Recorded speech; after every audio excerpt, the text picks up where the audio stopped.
In 10, a secret level. The Christmas update for FNAF Help Wanted's flat mode was something interesting. It created a new area in the Pizza Party minigame that you could go to instead of ending the game. Everyone was making videos about this new never before seen location, and I was excited to check it out for myself. That was a big mistake. I got to the back room of the Pizza Party game once again, and this time looked to the right where a new door opens up. I clicked it and the screen goes black, but when I can see now, the level is nothing like I was shown on YouTube. Maybe they had a YouTube safe version, like maybe Scott had sent them a copy with another room. Maybe they were planning this all in unison, but oh my god. It was horrific. It was still outside that coming soon billboard like the original that was advertising security breach, but this time it was like a meet Santa kind of thing too, where kids were lining up to sit on Santa's knee and tell him what they wanted for Christmas so their parents could know. And I say were because, well, I don't think they were waiting in lines anymore. The snow was red and soaked with what I can only guess was the kids' blood, and their bodies were still laying there. 15 kids, for the 15 victims of Purple Guy. The Santa was still there. I figured he was dead too, but instead, he removed his beard and somehow it was Vanny from the next game. I don't know how I didn't see it before. It felt like when Harvey Dent didn't realize it was the Joker until he takes the face mask off, but Vanny stood up and I quickly turned my game off before she had the chance to add me to her collection.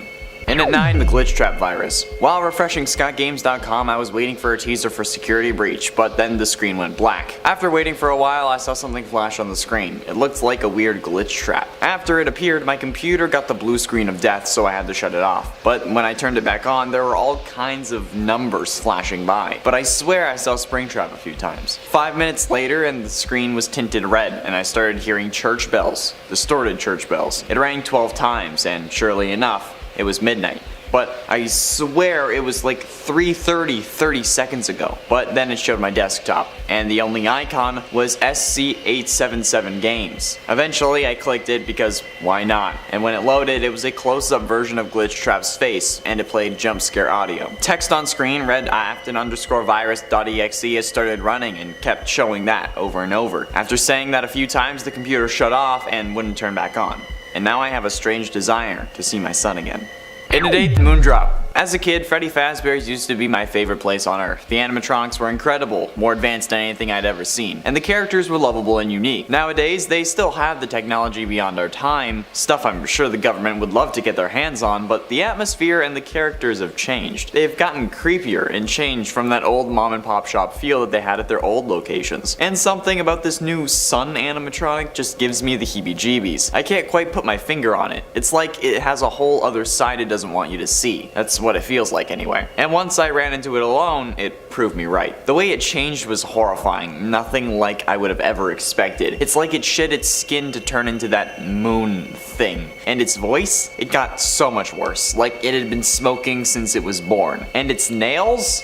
Oh my, it was so sharp, at least the pain went away quickly. And at 7, any price. Taylor had always loved Five Nights at Freddy's. They had all the games. Their whole room was decorated in Five Nights at Freddy's merch, from their bedspread to their dresser to their slippers. But one thing they were missing was a glam rock Freddy mask. Taylor had been searching everywhere online to find one, but the only one he'd ever found got away from him. It was on eBay, and he lost a bidding war for it. In his rage, he'd managed to find out who got it and sent them an angry message, insisting he would have paid them any price for it. That night, he woke up in the middle of the night to hear a loud thud coming from outside his bedroom door. Groggily, he assumed that it was just the dog and woke up. When he opened the door though, he saw a tall man standing before him. He was facing away, but as he turned around, you could see he was wearing the glam rock Freddy mask.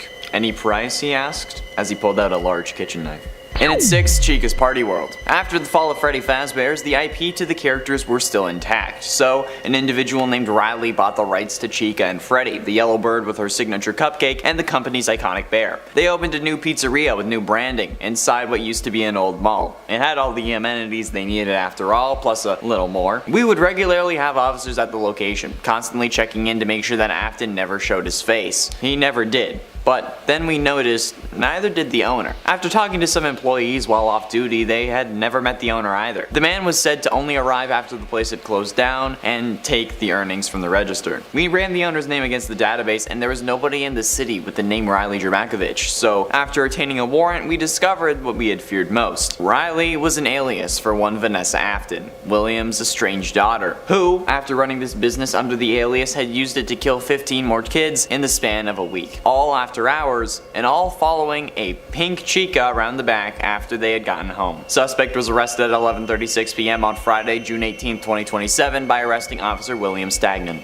Halfway through into number 5, Stuffed. Finally, my parents are bringing me to Freddy Fazbear's Mega Pizzaplex with David and Joey. When we got there, Glamrock Freddy was already out in the dance zone. David, Joey, and I ran over there immediately because we all love Glamrock Freddy. He was throwing tickets around for the prize counter and said that he has more in the back. He went to get them while we collected the remaining ones. When he took a while to come back, the other children went away, but we had just gotten there, and he left so soon. So, Joey, David, and I went to go find him. We enter one of the rooms and the door closes. We turn around and see some form of weird Bonnie. It was white, and it even looked like a girl. Joey loves Bonnie though, so we went to give him a hug, and got so excited that after he hugged him, he went into shock and fainted. He must have had ketchup with him because it started pooling around him. Then everything went cold. Mom told me to keep my jacket with me, but then I see David fall over too, and then Bonnie picks him up. Then the lights go off, and I hear metal clanging together. And at 4, Vanny.exe. Five Nights at Freddy's Security Breach has just come out. I've been a fan of the series since the beginning, especially after everyone was making their theories about the story. I wanted to play Security Breach when it came out, but I never really had money. I was looking for the game online, but all I would get was links to like pre-order it and stuff. The only links I was actually finding were to a website called Pirate Bay, and they were using a program called uTorrent. I tried installing the program and getting the game, and it worked for a while, but instead of being called Five Nights at Freddy's Security Breach, it was called Vanny. I guess it was to make things sneakier. I loaded the game when it installed, but it wasn't a Five Nights game. The game only had Vanny on the menu. I knew who she was because of all the theories online. She was staring at me, but her eyes always followed me. Not my cursor, but me. I loaded the game and I was the security guard, but instead of being in the security room, I was in the main door to the place. Text faded on screen saying escape, and I heard things fall behind me. I turned around and nothing was there. I tried opening the door, but the door was locked, and I needed to find a key. I went into the first room I saw, and it was the closet.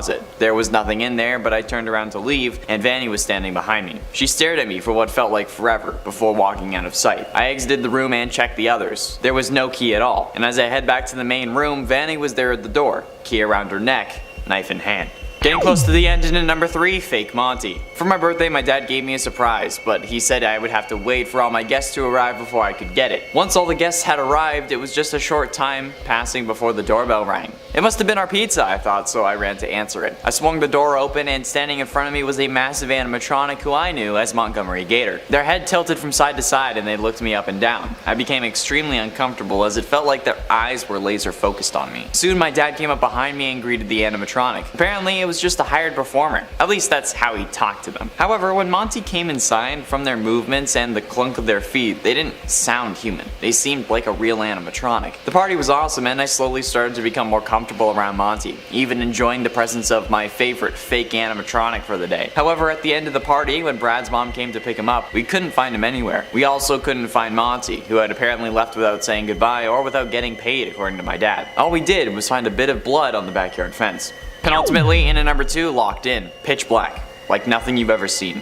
Not a sound was made. Not yet, anyway. Then, the nightlights turned on, tinted red. Then a voice, initiating nighttime protocols. That's when it starts. You can almost hear your blood pumping faster as the 4 alcoves light up. Roxy, Chica, Freddy, and Monty, the main animatronics of Freddy Fazbear's Mega Pizzaplex. As the lights turn on, the animatronics themselves come to life, and they don't really take a liking to intruders. I run to the door, but it slams closed in front of me, and the gust of wind nearly knocks me over. I take a second to pause and think, how am I going to get out of here? When all of a sudden my thoughts are cut short by a bright light pointed directly at me. That same voice that initiated nighttime protocols calls out again. Intruder in the entrance cortex, priority target. I hear the walking of the animatronics increase. They're heading my way. Anywhere I move, the light follows me, until I see a hand reach out from the darkness. Come with me, Gregory, it says. It sounds like a woman. I take her hand, and it's kinda furry, but then the lights turn off. And finally, in number 1, Roxy. It was Christmas Eve. I was so excited I couldn't sleep. I was laying in bed, but I just couldn't fall asleep. Eventually, I heard footsteps on the roof. Santa was here, so I had to fall asleep quickly, otherwise he would leave. I quickly shut my eyes, but as I do, I feel a hand on my shoulder. I look up and I see what I think is Roxanne Wolf. It has plastic-like fur, sharp teeth, and a weird, soothing smile. It motioned for me to follow him. I figured it was trying to help me see Santa, so I followed. We get down to the living room and I look to the tree. No Santa. I get upset because he must have left, but I hear something in the chimney. I jump for joy, but Roxy moves in front of me. As I turn around to see Santa, something else comes down the chimney. It looks old and torn and dirty, like it had just dug itself out of a grave. It looks like Freddy, but bigger and scarier. This Roxy moved me back, getting me out of the way, and motioned for me to run to the door. I didn't know what to do, at least until the giant bear burst through my back window, carrying the body of my father, who was dressed in a Santa costume. I closed my eyes, then everything went cold.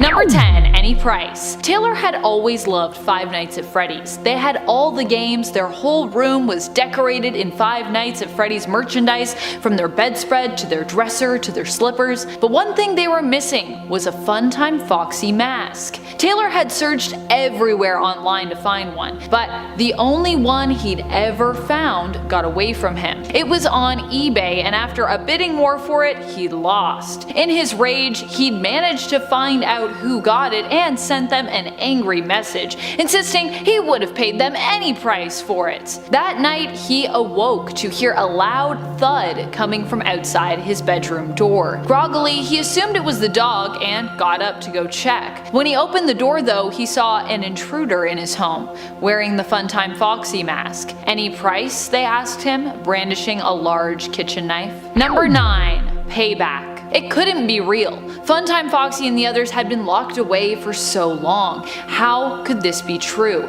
How could they be here? But the purple decaying body before him spoke with a collection of voices. Funtime Foxy is among them. You abandoned us, they said, and now you will pay. And friends, if you are loving this list and you love creepypastas and you want some more creepypastas, be sure to let us know by giving this video a thumbs up. And share your creepypastas in the comments below. I love reading creepypastas. They're fantastic. Such a fun exchange of creative writing.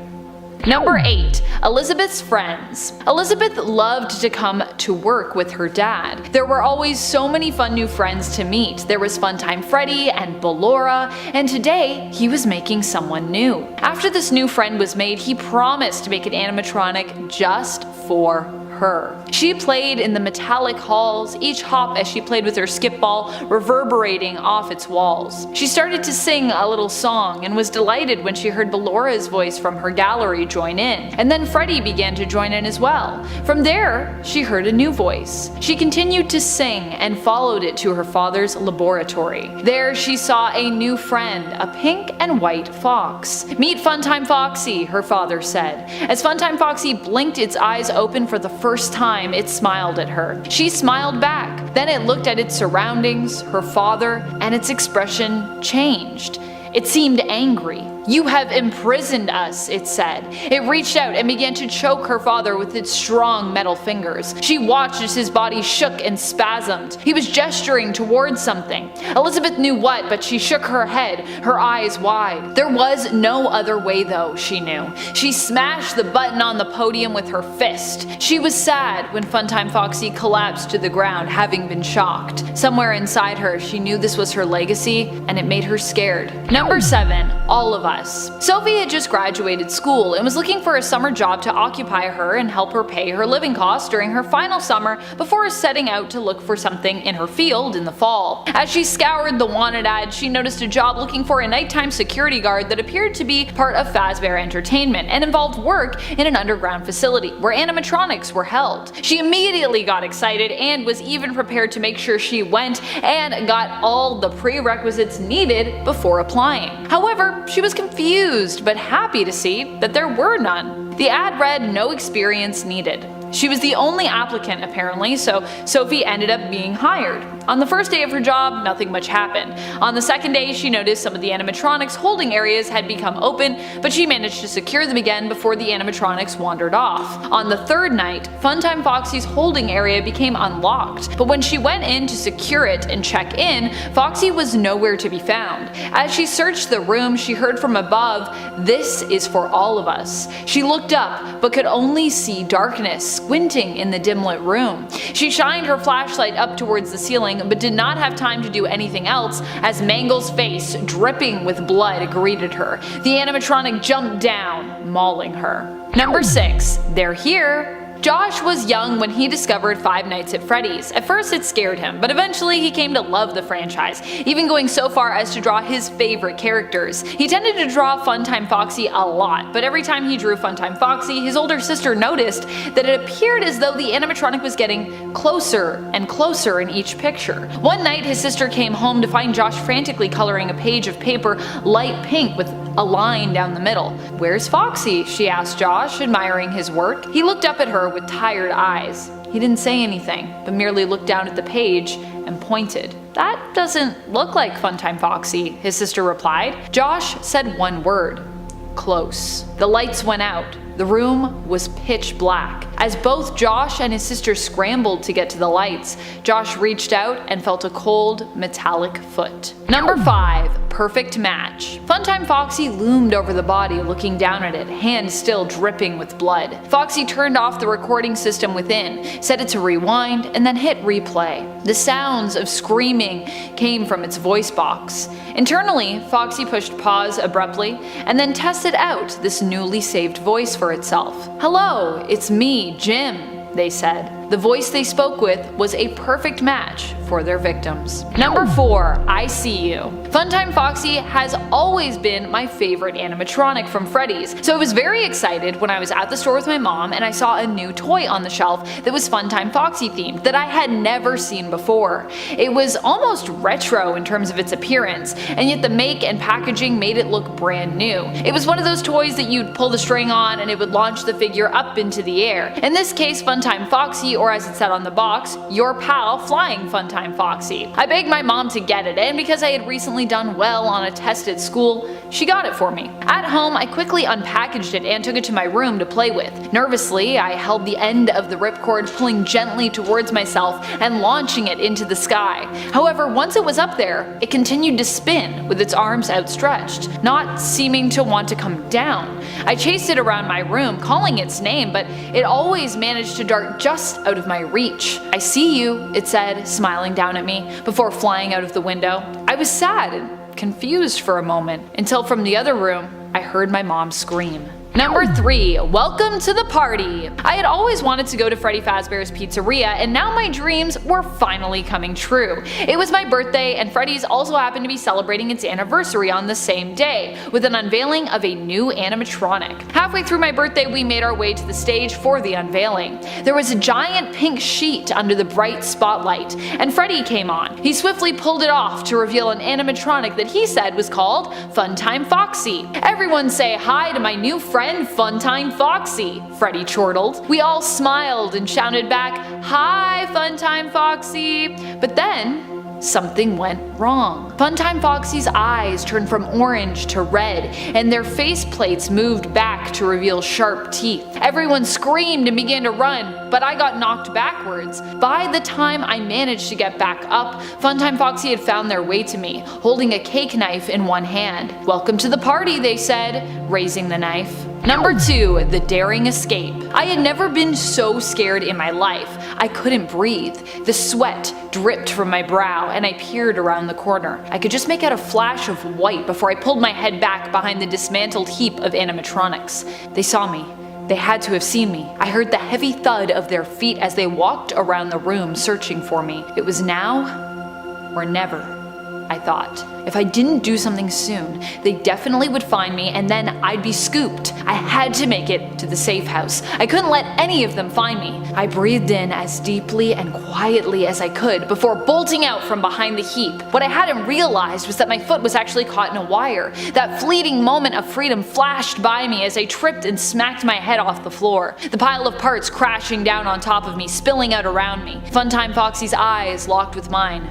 They had me now. Number 1. Fake Foxy. For my birthday, my dad gave me a surprise, but he said I had to wait for all my guests to arrive before I could receive it. Once all my guests had arrived, a short time passed before the doorbell rang. It must be our pizza, I thought, and I ran to answer it. I swung the door wide open, and standing in front of me was a massive animatronic, who I knew as Funtime Foxy. Their head tilted from side to side as they looked me up and down. I became extremely uncomfortable as it felt like their eyes were laser focused focus to me. Soon my dad came up behind me and greeted the animatronic. Apparently it was just a hired performer, at least that's how he talked to them. However, when Foxy came inside, from their movements and the clunk of their heavy feet, they didn't sound human to me. They seemed like a real animatronic. The party was awesome, and I slowly started to become more comfortable around Funtime Foxy, even enjoying the presence of my favorite fake animatronic for the day. However, at the end of the party, when Brad's mom came to pick him up, we couldn't find him anywhere. We also couldn't find Foxy, who had apparently left without saying goodbye or without getting paid, according to my dad. All we did find was a bit of blood on the backyard fence. Number 10, Night 8. My friend Eric told me this story, but I'm not sure if it's true. Apparently there's a glitch in his original FNAF game where you can access a bonus night, which he calls Night 8. Rather than being custom, it's a night where you're actually monitoring outside the restaurant by walking around and basically guarding the perimeter, while leaving the animatronics locked inside so they can't escape. The weird thing is, he said when he checked out his mobile tablet his character carried around outside, he noticed them calling his own name on the security feed. Eric, why did you leave us? They asked. Eric, why don't you come back inside and play? Eric is really good at FNAF, but this new level threw him for a loop, and one animatronic, Bonnie, somehow escaped the building. Just then the game froze and his computer started to power down. He heard his doorbell ring and a ghostly voice emanated from his computer speaker, telling him to answer the door and to come and play. Number 9. Hide and seek. Sarah and Lisa loved playing hide and seek, despite the fact that they both knew it was pretty childish. They were also both big fans of the FNAF series. They both took turns when playing together as to who was it, and even played a themed game of hide and seek at recess sometimes, where one of them would be the animatronics and one would be the night security guard, playing like a FNAF themed hide and seek. One time when they were playing at recess, Sarah hid inside a hollowed bush from Lisa, who was playing as the animatronic. This time around, Sarah closed her eyes while she was hiding, but when she did, she found herself transported into Freddy's security room. She felt a hand on one shoulder. She turned around and opened her eyes, but instead of Lisa, it was Nightmare Freddy jump scaring her. Number 8. Freddy plushie. My teenage son is a huge fan of FNAF, so I bought him a Freddy plushie. He fell in love with it, proving that if the theme is right, I guess, you're never too old for a plushie. However, at night, I noticed that the plushie was moving through the house. I often wake up in the middle of the night with it on my bed. Sometimes I wake up and it seems like my room isn't even my room, but it's actually Freddy Fazbear's Pizza. One night I woke up from what I thought was a nightmare, where I was being stuffed into a giant life-sized Freddy plushie, except that there was fluff stuffing in my mouth when I woke up. I made my son burn the plushie after that. Number 7, and one of a kind. This story happened to a friend of mine. Todd had always been a big FNAF fan, so when I was invited to his birthday, I found a Foxy plushie online and asked my dad if he would buy it for him. He agreed, and I gave it to him as a present. The odd thing was, when I was looking online, the only quantity for the plushie was 1, and the description read, "one of a kind." The next day after Todd's birthday, I sent him a text seeing if he wanted to come over and play video games with me on my Xbox, but he didn't answer. I went to his house just down the street after dinner to invite him, but his house was gone.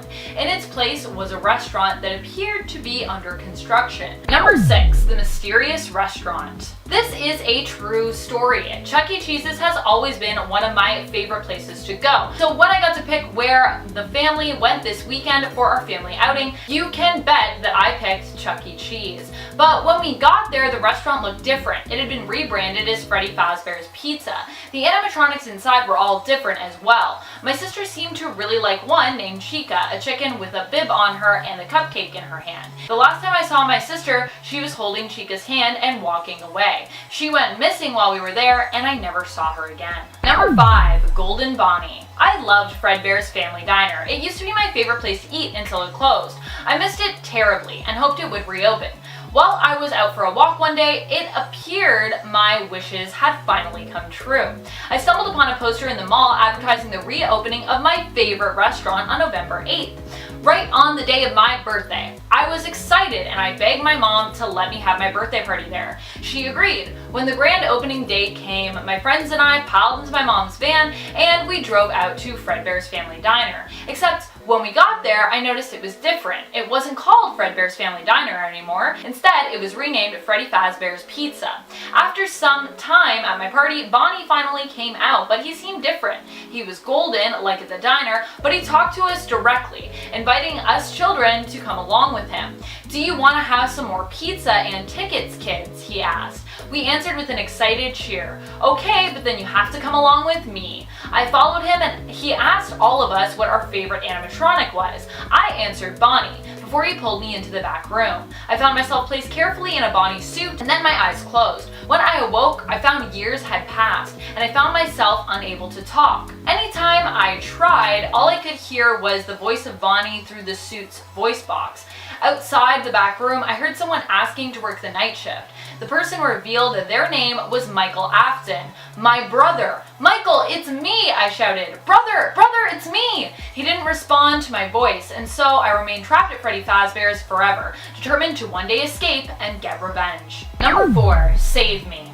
A girl named Vanessa was always known as a loner who kept to herself. Looking for a place to live and not having much funds, she was forced to move into a downtrodden apartment with the limited amount that she had for rent. As a welcome gift, her landlord left her a note with a game. The note apologized for any rumors that she might hear regarding him. Thinking this was odd, but nice, Vanessa chose to accept the gift. Later, while out in town, she heard a rumor that her landlord was the son of a serial killer, which was why the rent in her building was so affordable, and why almost no one in town chose to live there. Shrugging it off as the rumors that her landlord had warned her about, Vanessa returned home. However, she noticed on her way home that a golden bunny animatronic seemed to be following her everywhere she went. She confronted the bunny, trying to lash out at it, but her hand went right through. The bunny apparently was in her mind. It began whispering to her, possessing her, and eventually she found her actions were no longer her own. She started a cult against her own wishes, her body and mind now fully possessed by the golden bunny.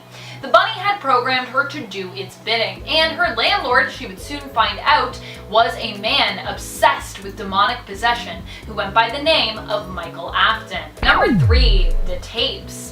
I found these tapes at a garage sale that were titled Pizzeria Biz. As I listened to them, I realized there were some sort of creepy confessions from a man who had seen something dastardly happen at a kid's pizza place. The more I listened, the more I found myself haunted by the ghost of an animatronic that was mentioned in the tape, a jolly but deadly character named Balloon Boy. The animatronic would haunt my nightmares, and I found myself in my dreams returning to a room that Balloon Boy had taken a young girl named Sally, mentioned in the tapes. I was tortured for what felt like eternity, and when I awoke, I found myself covered in bruises and cuts. I threw the tapes away the next day. Number 2, the cereal song. I have been the biggest FNAF fan since day one. I've played through every game multiple times and have all the collectible merch. My parents think it's just a phase and so aren't too concerned with getting me everything Five Nights themed that I asked for.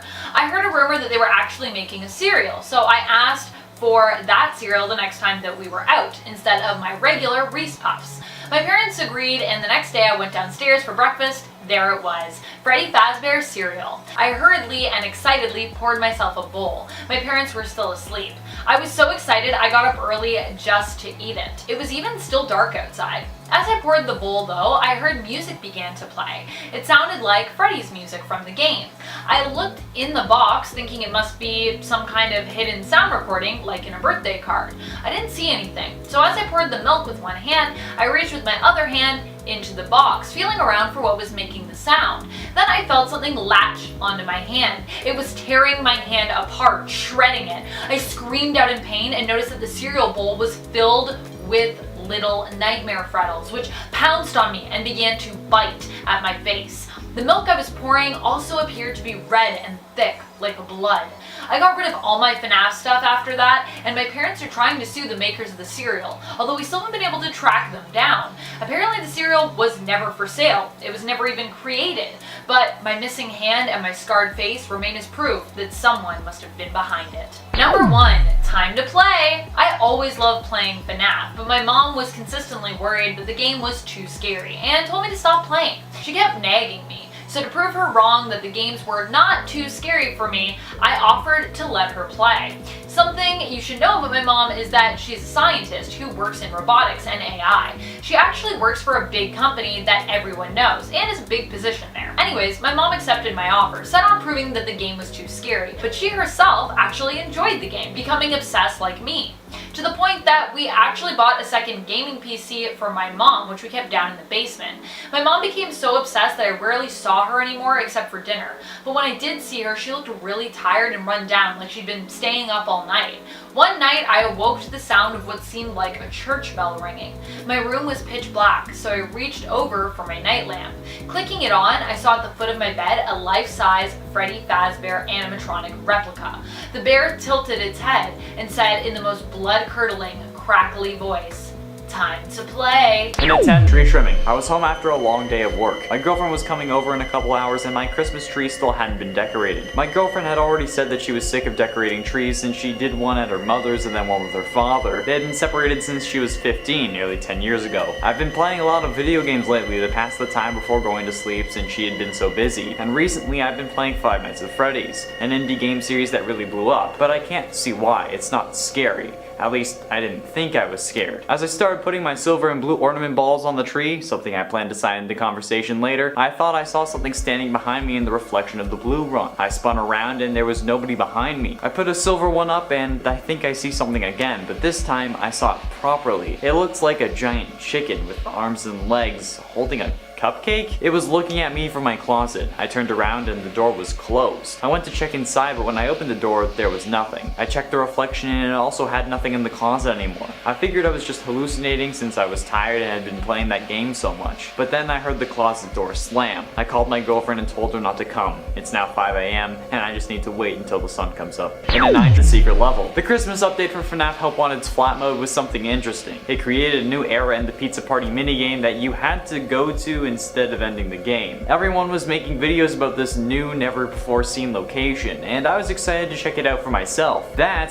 was a big mistake. I get to the back room in the pizza party minigame once again, and this time look to the right where I see a new door open up. I click it and the screen goes black. But when I can see, the level is nothing like what it was shown on YouTube. Maybe they had a YouTube safe version, maybe Scott sent them a copy with another room, maybe they were planning it all in unison, but my god, this was horrific. It was still outside that coming soon billboard like the original, but this time it was like a meet Santa kind of thing too. There were kids lining up to sit on Santa's knee and tell him what they wanted for Christmas so their parents could know. And I say were because, well, I don't think they're waiting in any lines anymore. The snow was red and soaked in what I can only guess was their children's blood, and the bodies still laying there. 15 kids, the 15 victims of Purple Guy. The Santa was still there. I figured he was dead too, but instead, he removed his beard and somehow it was glitch trap. I don't know how I didn't see it before. It felt like when Harvey Dent doesn't realize it's the Joker until he takes his face mask off. Glitch trap stood up and I quickly turned off my game before he had the chance to add me to his collection. And A Plush Trap. I love the Five Nights at Freddy's series. I've been a fan since the first game and I love the series even more every time a new game comes out. I have them all and I love playing them, especially at night in a dark room on weekends when I don't have school. For Christmas, the only thing I wanted was a plush trap doll, a character from FNAF 4 that really creeped the hell out of me. He was like a smaller version of Springtrap and there was this Etsy shop that described their dolls as faithful recreations, so I asked my parents for that and only that since it was fairly expensive. Luckily I was able to get the doll as well as a couple other things for Christmas, which was a nice surprise for me. But for the rest of the day I was running around playing with that doll. At the time I didn't realize what a big mistake I had made, but that Etsy shop wasn't lying when they said faithful recreation, although they should have included the whole moving in your sleep thing. He only moved a little the first few nights, slumping over and falling off the chair, but after that it got freaky. He would climb onto the bookshelf or on the top of my dresser, but wherever he was always looking at me when I woke up. Last night he woke up on my bed. He was laying on my other pillow staring at me. My parents didn't believe me. Joked that that's what the faithful recreation meant, but now I'm terrified. I've painted a red X on the floor, and I hope that I can stop him on it. And it's 7 VR. The FNAF VR Christmas update didn't really change the gameplay. It fixed some bugs and added some decorations, but the gameplay was the same. Some places didn't even have the new decorations, like the night terrors for example. I don't know why a kid would want to decorate his room for Christmas, but hey, I'm not the one to judge. Especially if that kid is meant to be in a coma. But